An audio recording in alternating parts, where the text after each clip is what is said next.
The United States deployed 80 members of its armed forces to help locate the kidnapped Nigerian schoolgirls in neighboring Chad, the White House said Wednesday. These personnel will support the operation of intelligence, surveillance, and reconnaissance aircraft for missions over northern Nigeria and the surrounding area, it said in a letter. The force will remain in Chad until its support in resolving the kidnapping situation is no longer required. President Barack Obama informed the House and the President of the Senate of the move.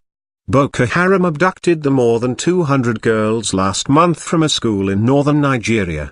Officials have speculated that the militants may have transported them to neighboring Chad or Cameroon. Also Wednesday, Nigeria asked the United Nations to designate Boko Haram as a terrorist organization as its escalating attacks spread alarm nationwide. If approved, it will enable countries to impose arms embargoes, travel bans and asset freezes. A United Nations Al-Qaeda committee is expected to decide when it meets Thursday. Nigeria's request lists the terror group as an affiliate of Al-Qaeda. This is a significant step in the fight against terror, said Joy Ogwu, the Nigerian ambassador to the United Nations.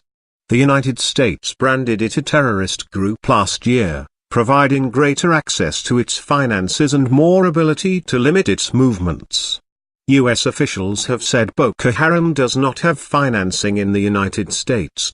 Car bombs kill over 100 in Nigeria. The insurgent group has escalated its attacks in Africa's most populous nation as its bloodletting extends far beyond its hotbed in the rural northeast. In attacks that appear to be getting more frequent, twin blasts killed at least 118 people Tuesday at a market in the central city of Jos. The explosions went off 20 to 30 minutes apart, sparking an inferno that sent crowds running and screaming, covered in blood. Nigerian authorities described the blasts as terrorist activities but declined to speculate on who might be responsible. In separate attacks in Borno State this week, at least 30 people were killed by members of the terror group, according to local residents. Boko Haram attackers swooped in on motorcycles Monday and killed 10 people in one village, residents said. A day later, gunmen stormed a nearby village and killed 20 others, residents said. During the attacks, Boko Haram set fire to homes and food stores, residents said, and fired machine guns.